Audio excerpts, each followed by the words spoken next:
question right here.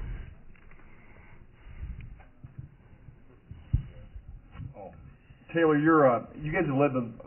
Can you get your hands off my shoulder? Thanks. Can you you guys have led your league in rebounding, but this is a different athletic team. You've seen tapes of San Diego State. How do you think you guys match up with them on the boards?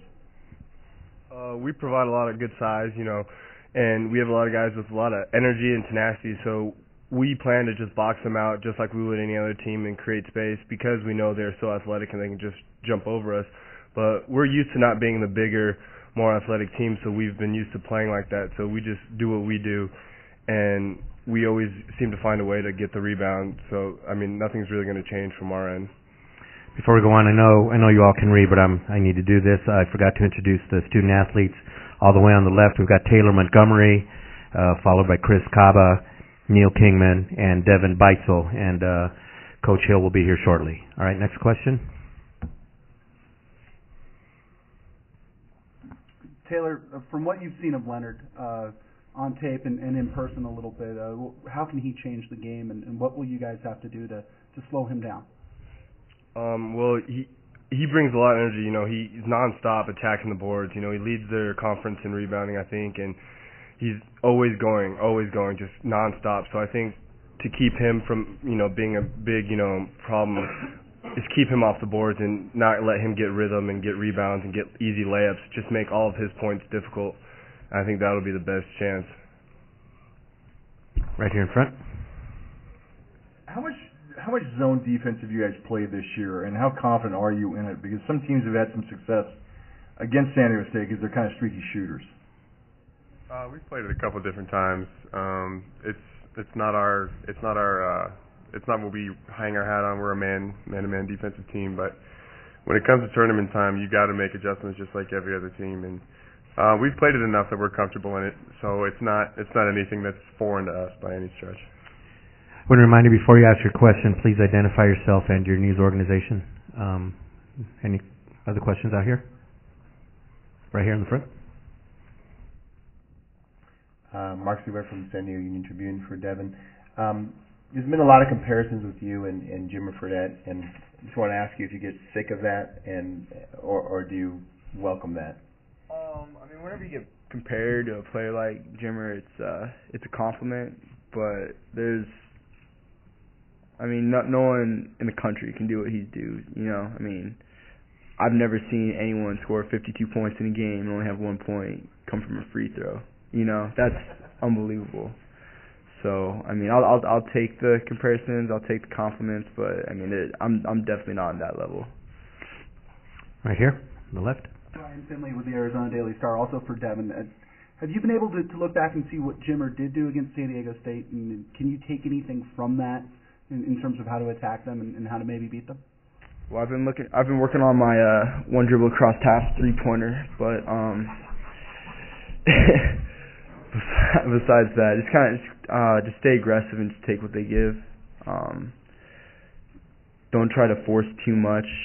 Let the game come to you, but at that same time, make sure you stay aggressive. Okay, down here on our left. Samuel G. Mastari from Gritty Tribune. Hey, what in particular or in general concerns you about San Diego State? Is it their athleticism, size? What in particular do you feel like has been drilled into your heads, or that really you feel like you've got to be cautious about or avoid falling into? Transition defense for sure is one.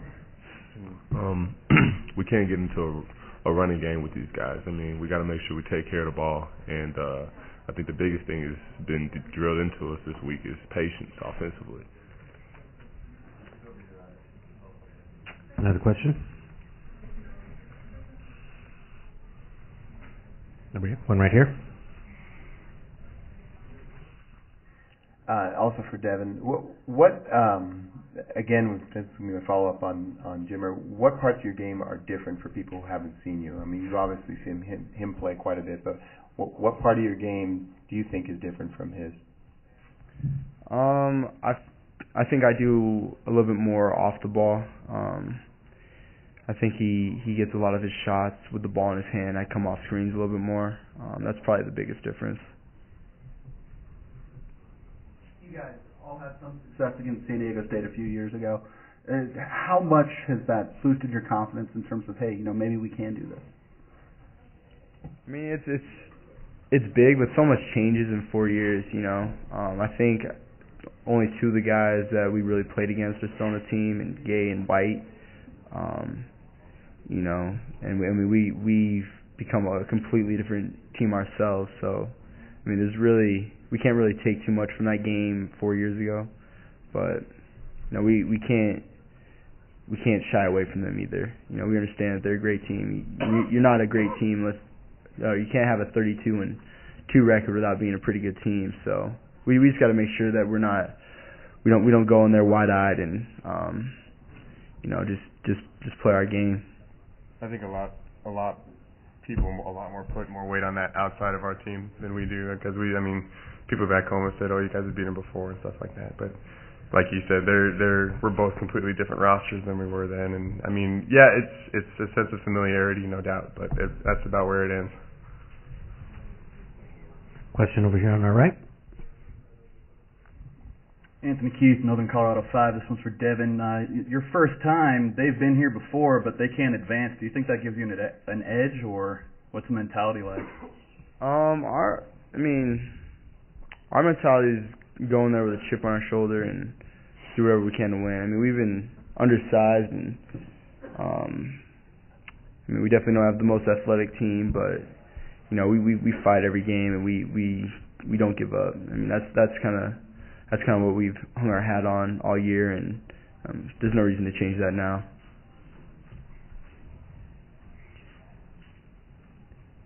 Down here in the front, be sure to identify yourself, please. Samuel G. Mastari from the Gritty Tribune. Chris, you talked about the fact that you can't get in a running game with them. Visually, what can you do with them, and what kind of scenarios do you feel you're prepared for? I mean, I'm looking at other evaluations of possible what could happen during the game, and it doesn't look like you can also afford to get down by 10, 12 points against a team with this sort of athleticism. Well, like I said, we don't want to get a running game just because, their transition game is their best offense, The things that lead into that is quick bad shots or turnovers, and then we'll be playing right into their hands. So I think definitely patience on offense is definitely going to give us pretty much the advantage in some aspects of the game. And if they do get in transition, we got to make sure we get back. Right here in the front. John Henderson never posed. Neil, how patient is your offense, and has it been this year? When you've had to be patient, have you guys done a good job?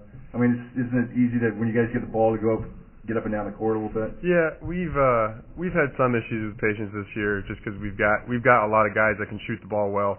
So if we get someone open off one pass and they're open, they're taking the shot, which isn't a bad thing. But in a game like this, it's giving up good shots to get great shots, and that's what it takes to beat teams that are with the size and athleticism that San Diego State has. And we've been working on it all week in practice, and we know that is one of the foundations of our game plan. So, and we've done a good job of sticking to our game plan game by game this year. So that's definitely something that's going to be a key aspect to our success.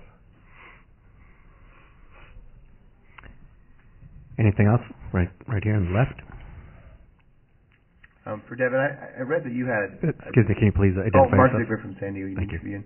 I read that you had some chances to go to Ivy League schools out of high school, and I'm just kind of curious why you decided to go to Northern Colorado. What was it about Greeley or the school or the opportunity that appealed to you? I just didn't have $40,000 a semester to pay for school.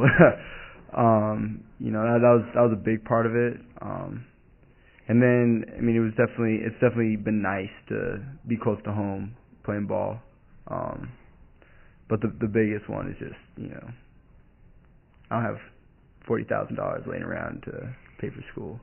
Okay, down here. John Henderson never posed. On that same line, Devin, when Dartmouth talked to you, did they talk to you about any kind of a work program that you could have done, or a lot of schools give you, a lot of Ivy League schools give guys loans or put you in a work-study program to kind of make up for the finances? Did they have any kind of plan at all? They said, if you show up to school, we'll put you on the team. No, I mean we talked about it a little bit, but in the end it just made more sense to me at the time to go to Northern Colorado. So. Okay, down here on our left. Mark Sigler, sending Union Tribune again. Devin, having been through what you've been through to get here, can you just sort of put this in perspective for you, how special this is to be in this tournament, given some of the trials and tribulations along the way? I mean, it's a dream come true, 5 years ago we were the absolute worst team in Division I, which isn't something that we really took lightly. It was kind of it was just a huge motivational factor for us three up here. Taylor came here the year after that, and it just shows how our hours in the gym and hours in the weight room and watching film and just how that has all really just paid off.